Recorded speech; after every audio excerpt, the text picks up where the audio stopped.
Hyunwoo Kim stepped off the transport ship and looked around the landing platform. Everything was different here on Velthera Prime. The buildings were tall and made of some kind of crystal that caught the light from the 3 suns overhead. The air smelled clean like rain on flowers.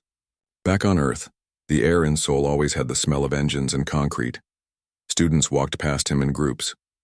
Most of them looked nothing like humans. Some had blue skin that sparkled. Others were tall and thin with 4 arms.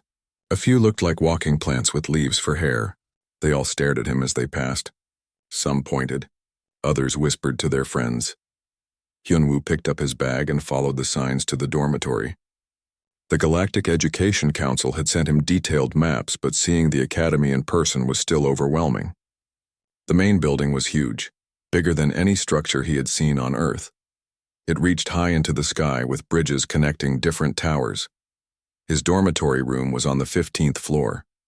The door opened when he touched a panel with his hand. Inside, someone was already unpacking their belongings.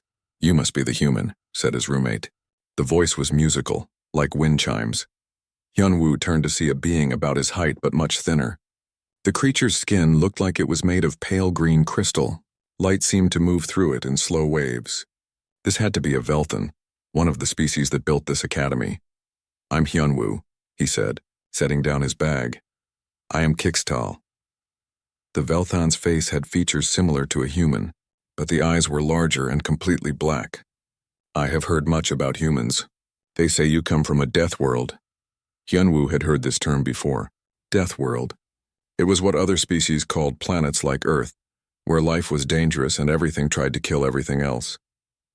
He never thought of Earth that way. It was just home. "Earth can be dangerous," Hyunwoo said, "but it's also beautiful." Kixtal made a sound that might have been agreement. "I hope you are prepared for the classes here. Professor Velnara teaches advanced xenobiology. Even students who have studied for years find her courses difficult." "I'll do my best," Hyunwoo said. The next morning, Hyunwoo walked to his first class. The hallways were full of students from hundreds of different worlds. Some floated instead of walking. Others had to duck under doorways because they were so tall. A few were so small they rode on mechanical platforms to reach normal height. The classroom was a large dome with seats arranged in circles around a center platform. Students took their seats based on their species' needs. Some sat in pools of water. Others hung from the ceiling. The air-breathing students like Hyunwoo sat in normal chairs, but even these were different sizes and shapes. Professor Velnara entered through a door at the bottom of the dome. She was Velthan like Kixtal but older. Her crystal skin had lines of deep blue running through it. She moved with slow, careful steps to the center platform. "Welcome to Advanced Xenobiology," she said. Her voice carried clearly to every seat in the dome. "In this course, you will study life forms from across the galaxy. You will learn to understand creatures that think differently, act differently, and survive differently than your own species." She looked around the room, her large black eyes stopping on each student for a moment. When her gaze reached Hyunwoo, she paused longer than with the others. "We have a new student from the world called Earth," she said. "Humans are known for their unique perspective on dangerous life forms. I trust you will share your knowledge with the class when appropriate." Hyunwoo felt heat rise in his cheeks. Every student in the dome turned to look at him. Some looked curious. Others looked worried. The class began with a lesson about the different types of predators found in the galaxy. Professor Velnara showed holographic images of creatures from various worlds. There were hunters that could change their shape, others that could become invisible, some that could read minds. "The key to studying dangerous species," Professor Velnara said, "is to maintain safe distance. We use advanced technology to observe them without putting ourselves at risk. Direct contact with apex predators is foolish and unnecessary." One student raised a hand. This was Mothari, who came from an ocean world.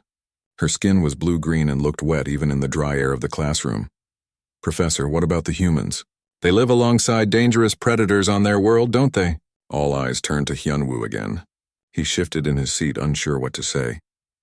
"Humans do have experience with predatory species," Professor Velnara said, "but their methods are primitive. They rely on instinct rather than proper scientific observation." After class, Hyunwoo walked slowly back to his dormitory. Other students moved away from him in the hallways. He heard whispers as he passed. "Deathworlder. Dangerous. I heard they fight predators with their bare hands. In his room, Kixtal was studying at his desk. The Velthan looked up when Hyunwoo entered. "How was your first class?"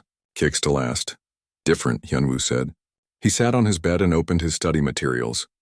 "The professor thinks humans are primitive." "Many species think that way about Deathworld inhabitants," Kixtal said.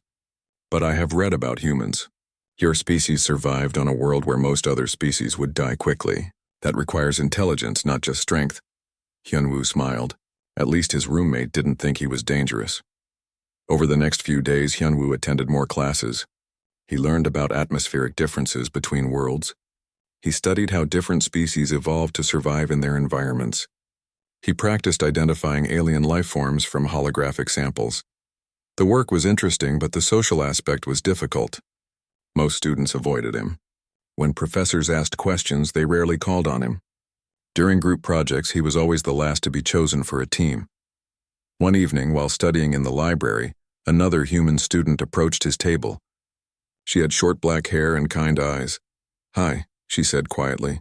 "I'm Boram Choi. I transferred here last semester." "Hyunwoo Kim," he replied. "How do you like it here?" Boram sat down across from him. "It's getting better. At first, everyone treated me like I might attack them at any moment. But some students are starting to understand that humans aren't really dangerous. Some students, the smart ones," Boram said with a small smile.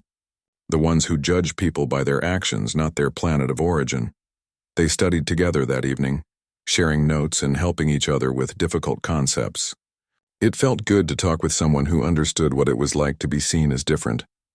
As the weeks passed, Hyunwoo began to find his place at the academy. His grades were good, despite the challenging material. Kixtal became a true friend, often defending Hyunwoo when other students made comments about Deathworlders. But Hyunwoo could not shake the feeling that something was missing from his education here. The professors taught about dangerous creatures, but only from a distance. They showed holographic images and played recorded sounds. They never explained what it felt like to be near a real predator, or how to read its body language, or why it might choose to attack or retreat. On Earth, Hyunwoo had worked with conservation teams that studied tigers and bears. He had learned to understand these animals by watching them, being near them, and respecting their power. Here at the academy, respect seemed to mean staying as far away as possible. Little did Hyunwoo know that his different approach to understanding dangerous life forms would soon be put to the test in ways he never imagined. 3 weeks into the semester, Professor Velnara made an announcement that changed everything. Hyunwoo was sitting in his usual spot in the dome classroom when she walked to the center platform with more energy than usual. Her crystal skin seemed to glow brighter, and there was excitement in her voice. "Students," she began, "I have special news. This semester, you will have the chance to participate in something that has not happened at this academy for over 50 years. The classroom became completely silent. Even the students who usually whispered during lectures stopped talking. Mothari leaned forward in her water-filled seat. Silroth, the massive student from the high-gravity world of stones, actually looked interested for once. "You will observe and analyze a live specimen," Professor Velnara continued. "A real living apex predator. This practical examination will count for 40% of your final grade." Excited murmurs filled the dome. This was huge. Most xenobiology students graduated without ever seeing a dangerous creature in person. They studied holograms and recordings their entire academic careers. Hyunwoo felt a mix of excitement and concern. On Earth, he had worked with dangerous animals, but always with proper safety measures and experienced guides. He wondered what kind of creature they would be studying, and more importantly, what safety measures the academy had in place. "The specimen we will observe is a Kethmoran hunter," Professor Velnara announced. The excited murmurs stopped immediately. Several students made gasping sounds. One small student from the flitter system actually fainted and had to be helped by his friends. Hyunwoo knew about Kethmoran hunters from his studies. They came from one of the most dangerous worlds in the galaxy. These creatures were apex predators that had never been successfully kept in captivity for more than a few days. They were smart, fast, and completely ruthless when hunting. A Kethmoran hunter stood about 8 feet tall on 6 powerful legs. Its body was covered in black armor-like plates that could change color for camouflage. It had razor-sharp claws that could cut through most metals, But the most dangerous thing about a Kethmoran hunter was its intelligence. These creatures could learn, adapt, and solve problems faster than most sentient species. "Professor," called out Thexander, a proud student from the militaristic Thex Empire, "how is it possible to safely observe such a creature?" "My people have fought Kethmoran hunters in border conflicts. They are nearly impossible to contain." Professor Velnara smiled, clearly pleased with the question. "We will use the most advanced containment technology in the galaxy. Electromagnetic barriers, neural suppressors, and automated defense systems. The creature will be completely under our control at all times." Hyunwoo raised his hand. "Professor, what about the creature's stress levels? Kethmoran hunters are territorial. Being confined in an unfamiliar environment might make it more aggressive." Several students turned to stare at him. Professor Velnara's expression became cooler. "The containment system accounts for all variables," she said. "The creature's comfort is not our primary concern. Our goal is scientific observation." After class, students gathered in small groups to discuss the upcoming practical examination. Most were excited, but some were clearly nervous. "I can't believe we're going to see a real Kethmoran hunter," said Jin-Ho Lee, one of the human engineering students. He was talking to Bo-Ram and Sujin Park, another human who studied xenopsychology. "I'm worried about the safety measures," Sujin said. "These creatures are known for escaping from containment." "The Academy wouldn't put us at risk," Bo-Ram replied. "They have the best technology available." Hyunwoo joined their conversation. "Technology isn't everything," he said. "These creatures are smart. If there's a way out, they'll find it." "You're being paranoid," said Zilrath, who had overheard. The massive stone-like student looked down at Hyunwoo with amusement. "Just because you come from a primitive world doesn't mean you understand advanced containment systems. It's not about technology," Hyunwoo tried to explain. "It's about understanding animal behavior. A stressed predator is unpredictable. Animals are just animals," Thexander said, joining the group. "Superior technology always wins over biology. That's how civilized species survive." Hyunwoo wanted to argue, but he could see that most students agreed with Thexander. They believed their advanced technology could handle anything a simple animal could do. Over the next few days, Professor Velnara prepared the class for the practical examination. She showed them detailed schematics of the containment system. There were multiple layers of electromagnetic barriers, each one strong enough to stop a charging Kethmoran hunter. Neural suppressors would keep the creature calm. Automated weapons would activate if anything went wrong. "The examination will take place in Laboratory 7, Professor Velnara explained. "You will observe from behind reinforced barriers. The creature cannot see, hear, or smell you. You will be completely safe." She handed out assignment sheets. Each student would have to write a detailed report about the creature's behavior, physical characteristics, and hunting adaptations. They would have 2 hours to complete their observations. "Remember," Professor Velnara said, "this is a rare opportunity. Very few beings in the galaxy have ever seen a living Kethmoran hunter. Pay attention to every detail." The night before the examination, Hyunwoo couldn't sleep. He kept thinking about what they were going to do. He had read everything available about Kethmoran hunters, but most of the information came from brief encounters or ancient records. These creatures were too dangerous for extensive study. He got up and went to his computer terminal. He wanted to review the containment system schematics one more time. As he studied the technical drawings, he began to notice things that bothered him. The electromagnetic barriers had a power cycling system. Every few seconds, they would briefly reduce power to prevent overheating. The gaps were tiny, less than half a second, but they were there. The neural suppressors worked by affecting brain chemistry, but Kethmoran hunters had distributed nervous systems. A standard neural suppressor might not work properly on them. Most concerning was the containment chamber itself. It was designed like a cage with walls and barriers. But Kethmoran hunters were territorial creatures. Putting one in a cage-like environment would trigger its territorial instincts, making it more aggressive and more likely to try to escape. Hyunwoo made notes about his concerns. He planned to talk to Professor Velnara before the examination to share what he had discovered. The next morning, students gathered outside Laboratory 7. Everyone was excited and nervous. Some students had brought recording equipment to capture the moment. Others clutched their assignment sheets and prepared to take detailed notes. Professor Velnara arrived with several other faculty members and a team of technicians. She looked confident and pleased. Today you will witness something extraordinary, she told the class. The creature arrived this morning and is being prepared for observation. Remember to stay behind the safety barriers at all times. Yunwoo approached her before they entered the laboratory. Professor, I've been studying the containment specifications and I have some concerns. She looked annoyed. What kind of concerns? The power cycling in the electromagnetic barriers creates brief gaps. The neural suppressors might not be effective on a distributed nervous system, and the cage-like environment will trigger territorial responses. Professor Velnara's expression became cold. Student Kim, I appreciate your interest, but you are not qualified to evaluate our containment systems.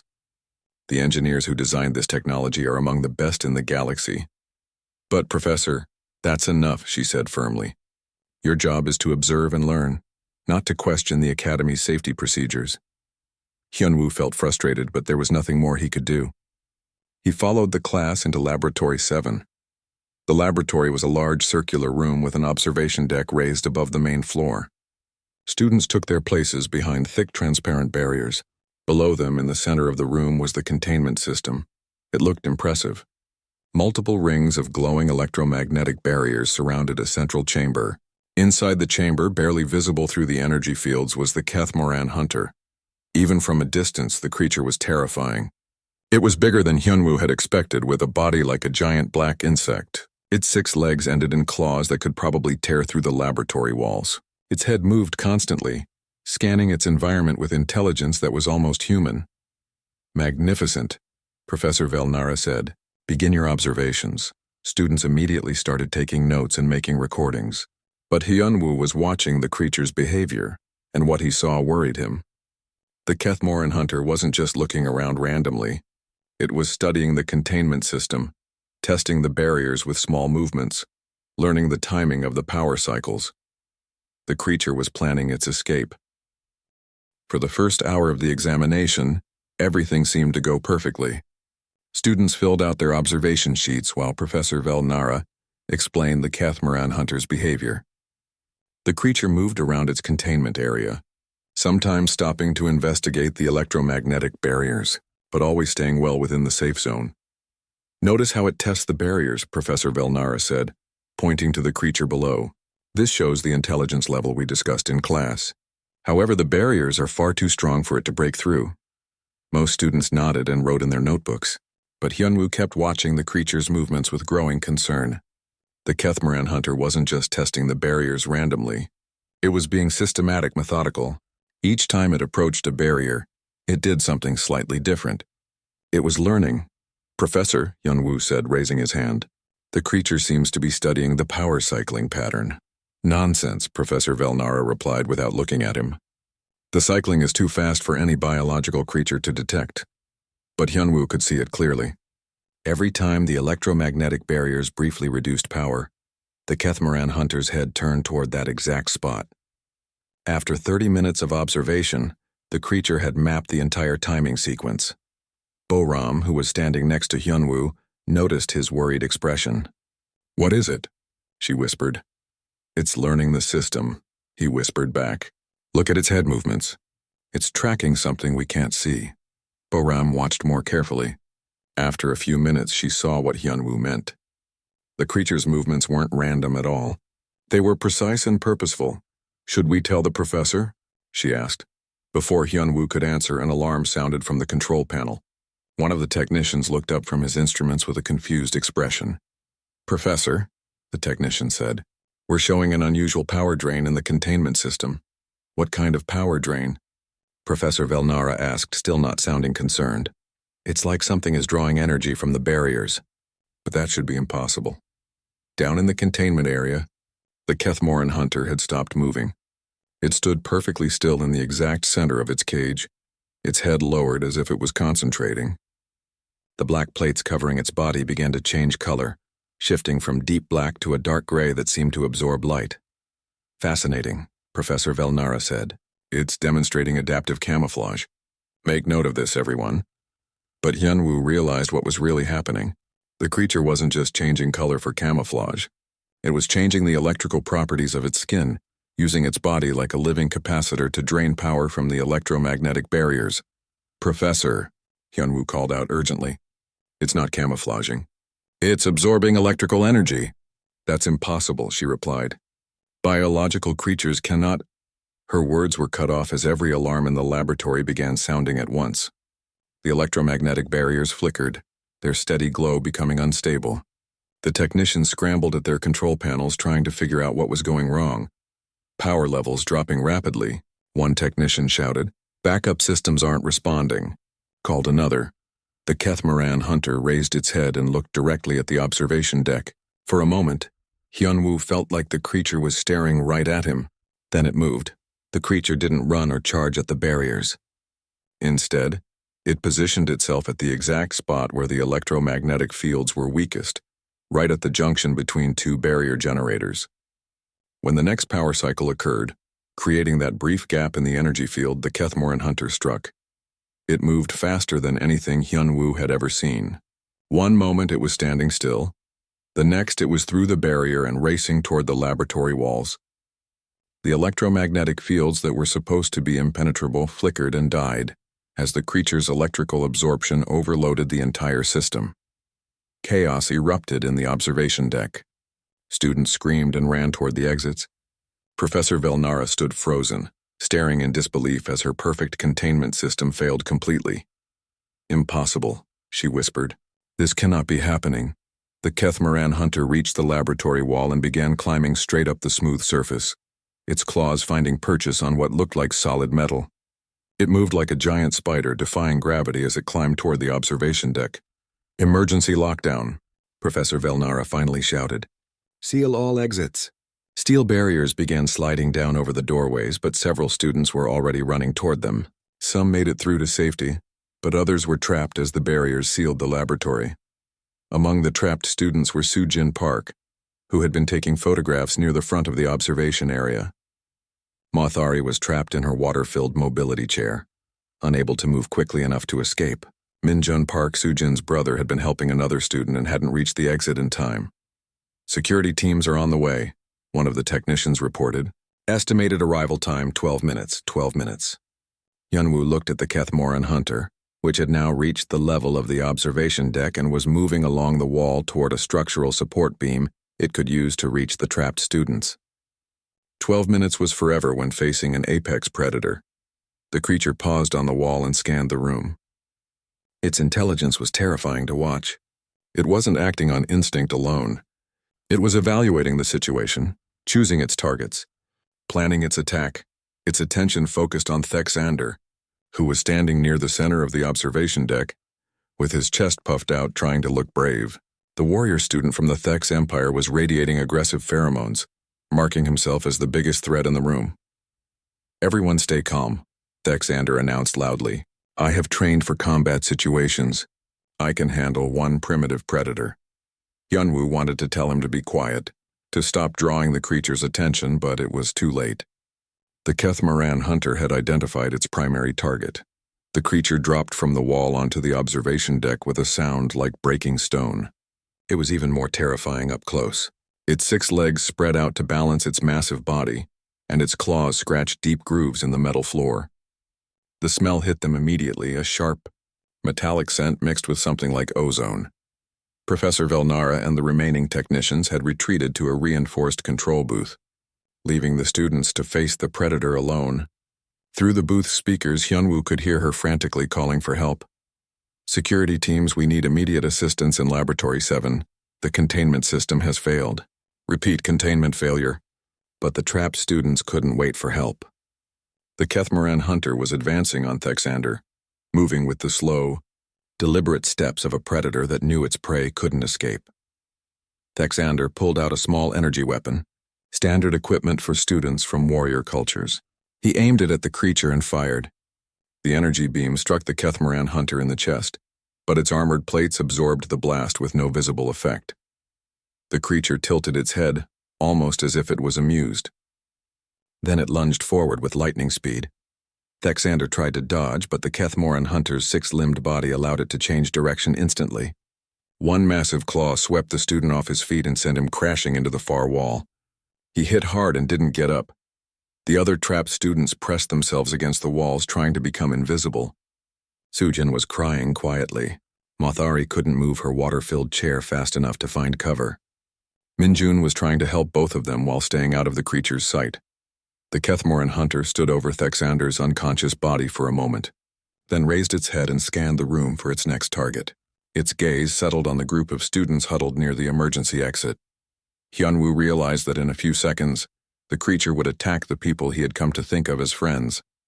The security teams were still minutes away. Professor Velnara was safe in her booth but couldn't help. The automatic defense systems had failed along with the containment barriers. No one was coming to save them. If someone was going to act, it had to be now. Hyunwoo took a deep breath and stepped out from behind the barrier where he had been hiding. Every instinct from his life on Earth told him this was insane, but every lesson he had learned about animal behavior told him it might be the only chance they had. The Kethmoran hunter turned toward him, its attention shifting from the group of terrified students to this one human who had dared to make himself visible.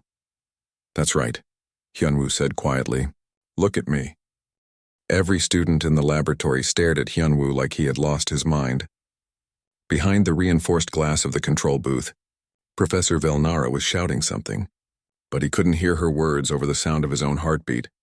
The Kethmoran hunter turned its full attention to him. Up close, the creature was even more impressive than in the holographic recordings. Its black armor plating shifted and moved like living shadow. Its 6 legs were positioned perfectly for either lightning-fast movement or crushing power.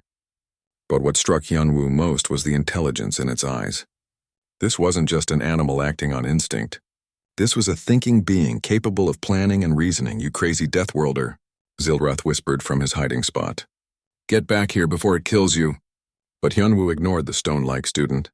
Everything he had learned during his years working with dangerous animals on Earth was coming back to him. The conservation teams had taught him that predators rarely attacked without reason.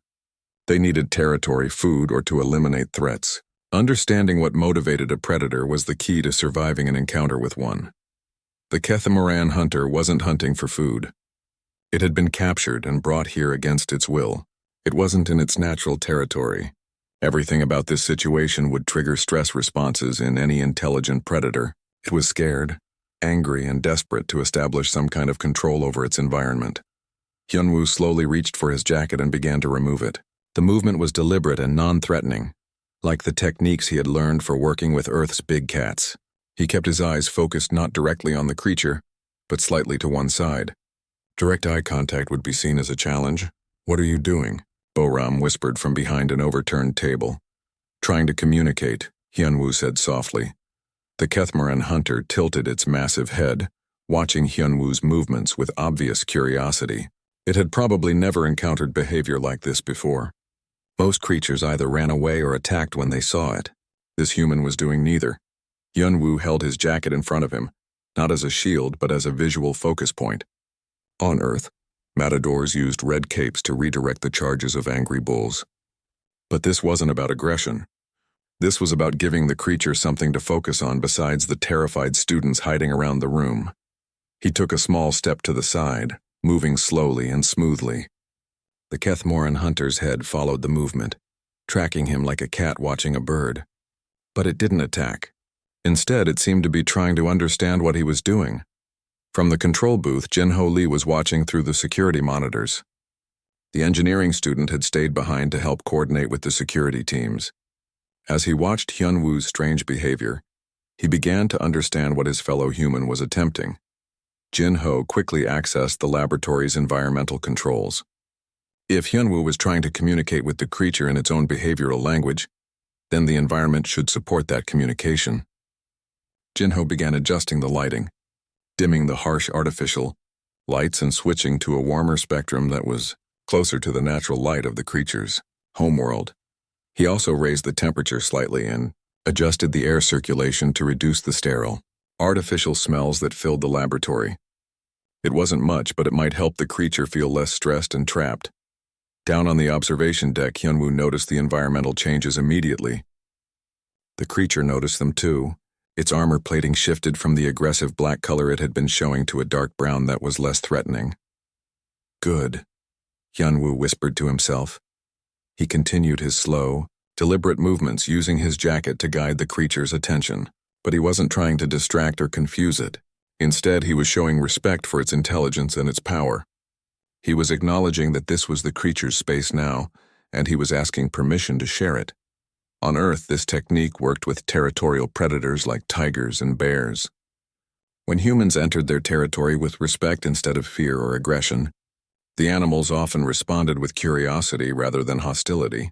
The Kethmoran hunter took a step toward Hyunwoo, but it wasn't the quick, aggressive movement of an attack. It was the careful testing approach of an intelligent being trying to understand something new.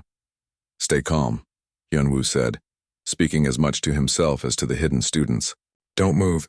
Don't make any sudden sounds." The creature came closer, now only about 10 feet away. Hyunwoo could see the details of its armor plating, the way its claws left deep scratches in the metal floor, the steady rhythm of its breathing. But he could also see something else in its posture. The aggressive tension was fading. Its 6 legs were no longer positioned for an attack. Its head was held in a more neutral position. It was beginning to calm down. Professor Velnara's voice crackled through the laboratory speakers. "Student Kim, step away from the creature immediately. You are violating all safety protocols." The sudden loud voice startled the Kethmoran hunter. Its armor plating immediately shifted back to aggressive black, and it lowered its head in a threatening posture. "Turn off the speakers," Hyunwoo said urgently. "The noise is making it defensive." Jinho quickly muted the laboratory speakers from the control booth. The sudden silence allowed the creature to relax slightly, but it was still more agitated than before. Hyunwoo had to start over. He resumed his slow, respectful movements, showing the creature that he wasn't a threat. He began to hum softly, a low, non-threatening sound that many predators associated with calm behavior. The technique was working. After several tense minutes, the Kethmoran hunter's posture began to relax again. Its armor plating shifted to the less aggressive brown color. Most importantly, it was no longer focused on the hiding students. All of its attention was on Hyunwoo and his strange, peaceful behavior. Hyunwoo began to move toward one corner of the laboratory, using his jacket and body language to guide the creature with him. He was creating a psychological territory for the predator, a space where it could feel secure and in control. The Kethmoran hunter followed him, maintaining a distance of about 8 feet. It was close enough to attack if it chose to, but it seemed more interested in observing this unusual human who treated it with respect instead of fear. As they moved toward the corner, Hyunwoo noticed that the creature's breathing was becoming slower and more regular. The stress markers in its behavior were decreasing. It was actually beginning to calm down in a way that no containment system could have achieved. Behind their various hiding spots, the trapped students watched in amazement. None of them had ever seen anything like this. A human was actually communicating with one of the galaxy's most dangerous predators, not through technology or weapons, but through understanding and respect. "How is he doing that?" Sujin whispered to her brother. "I don't know," Minjun replied, "but it's working." In the corner of the laboratory, Hyunwoo finally stopped moving. He folded his jacket and set it on the floor, then took several steps back, giving the creature the space it needed to establish its temporary territory. The Kethmoran hunter investigated the corner thoroughly, using its claws to mark the walls and floor. It was creating the scent markers that would help it feel secure in this strange environment. Once it had finished establishing its territory, it settled into a resting position, its 6 legs folded beneath its body. For the first time since the containment failure, the creature looked relaxed. It was no longer a raging predator looking for targets to attack. It was a displaced being that had found a temporary safe space. Hyunwoo stood quietly nearby, not invading the creature's territory, but staying close enough to maintain the communication they had established. He had become a bridge between 2 species, showing that understanding could be more powerful than any technological containment system. The security teams would arrive soon, but now they would find a very different situation than they were expecting. Instead of a dangerous predator terrorizing helpless students, they would find a remarkable example of interspecies communication that would change everything about how the galaxy understood both humans and the creatures they studied. The security teams arrived exactly 12 minutes after the containment failure, just as promised. They burst through the emergency doors wearing full combat armor and carrying weapons designed to stop the most dangerous creatures in the galaxy. They were prepared for a battle with a rampaging predator, Instead, they found the most unusual scene in the Academy's 500-year history. The Kethmoran hunter was resting peacefully in the corner of the laboratory, its armor plating showing the calm brown color that indicated a relaxed state. About 10 feet away, a human student sat quietly on the floor, occasionally humming soft sounds that seemed to keep the creature content. The security team leader stopped so suddenly that the soldiers behind him nearly crashed into him. Through his helmet communicator, his confused voice echoed in the laboratory. "Command, this is Security Team Alpha. The situation in Laboratory 7 is unusual. The creature appears to be contained, but not by our technology." Professor Velnara emerged from the control booth, her crystal skin flickering with patterns of disbelief and embarrassment. She had spent her entire career believing that advanced technology was the only way to safely study dangerous creatures. What she was seeing challenged everything she thought she knew about xenobiology. The trapped students began to emerge from their hiding places. Sujin Park was the first to stand up, tears of relief streaming down her face. Her brother Minjun helped Mothari move her water-filled chair back to a safer position.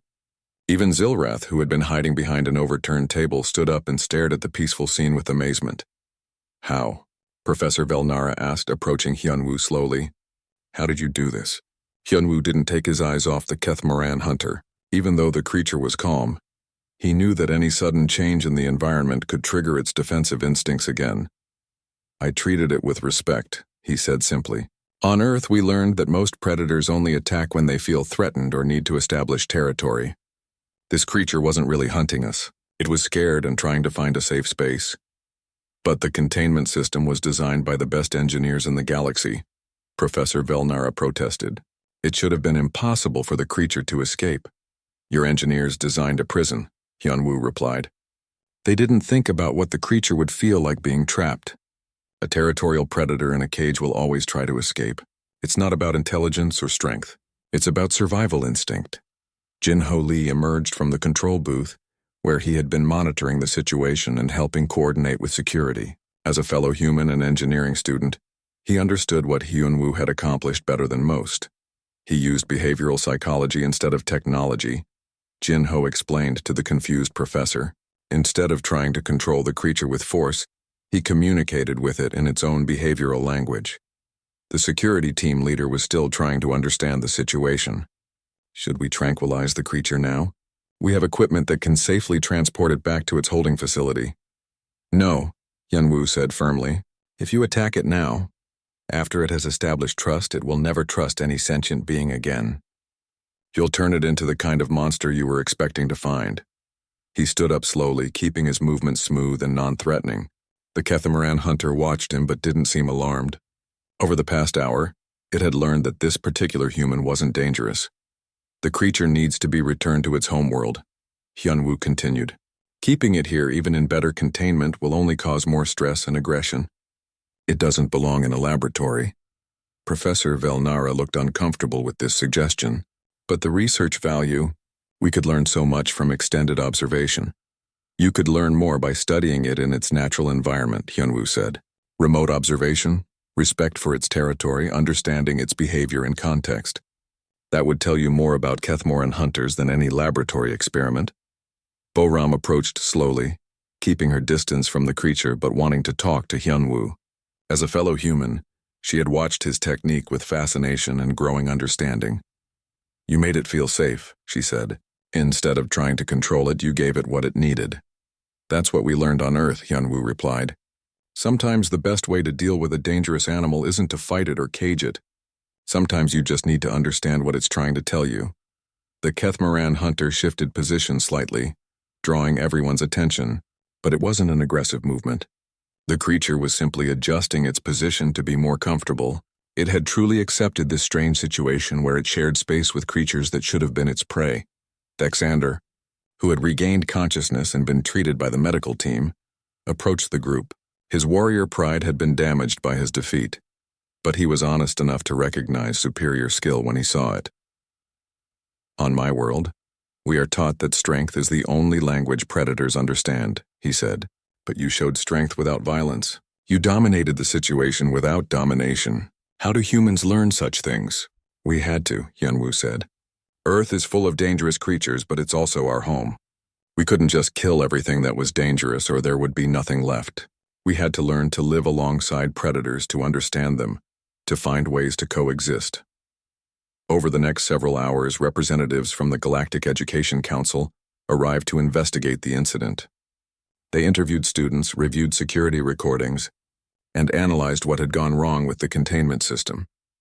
But more importantly, they witnessed something that challenged their fundamental assumptions about how to study dangerous life forms. They watched as Hyunwoo continued to maintain peaceful contact with the Kethmoran hunter, demonstrating techniques that no textbook had ever described. When it came time to transport the creature back to its homeworld, the process was completely different from its arrival. Instead of drugging it unconscious and loading it into a containment pod, Hyunwoo worked with the transport team to create an environment that would keep the creature calm and cooperative. The Kethmoran hunter walked onto the transport ship under its own power, guided by Hyunwoo's behavioral cues and the promise of returning home. It was the first time in galactic history that such a dangerous predator had been transported without force or containment technology. Professor Velnara watched the process with a mixture of admiration and professional embarrassment. Everything she had believed about studying dangerous creatures had been proven wrong by a student from a world she had considered primitive. "Student Kim," she said, as the transport ship prepared to depart, "I owe you an apology. Your insights about creature behavior were correct, and I should have listened to your concerns about the containment system." "Thank you, Professor," Hyunwoo replied. "But this isn't about being right or wrong. It's about learning better ways to understand the creatures we study." In the weeks that followed, news of the incident spread throughout the galaxy. The story of a human student who had communicated with a Kethmoran hunter became famous in xenobiology circles. Universities across the galaxy began requesting information about human techniques for studying dangerous life forms. Hyunwoo found himself no longer isolated or feared by his fellow students. Instead, he was sought out for study groups, invited to collaborate on research projects, and asked to share his knowledge of animal behavior. Students who had once avoided him now realized that his primitive background had given him insights that their advanced civilizations had never developed. Bo-Ram, Jinho, Sujin, and even Minjun became close friends with Hyunwoo, forming a study group that combined human intuition with alien technology in new and innovative ways. Even Zilrath and Mothari began asking him for advice on their research projects. The Academy's curriculum was revised to include courses on behavioral psychology and non-technological approaches to creature study. Professor Velnara invited Hyunwoo to co-teach some of these new classes, making him the youngest instructor in the Academy's history. But the most significant change was in how the galaxy viewed humans and other Deathworlder species. The incident proved that survival on dangerous worlds didn't just create strong, aggressive beings. It also created creatures capable of understanding, empathy, and wisdom that couldn't be replicated by technology alone. 6 months later, Hyunwoo received a message from the Galactic Education Council. They were offering him a permanent position as the first human specialist in interspecies behavioral dynamics. His job would be to travel to different worlds, studying dangerous creatures in their natural environments and teaching other species how to understand, rather than simply contain them. As Hyunwoo stood on the observation deck of his dormitory, looking out at the 3 suns of Velthera Prime, he thought about how much his life had changed. He had come to this academy as an outsider, feared and misunderstood because of his origins on a dangerous world. Now he was helping to bridge the gap between species, proving that the greatest strength wasn't in advanced technology or superior firepower, but in the simple ability to understand and respect other forms of life. Kixtal joined him on the observation deck,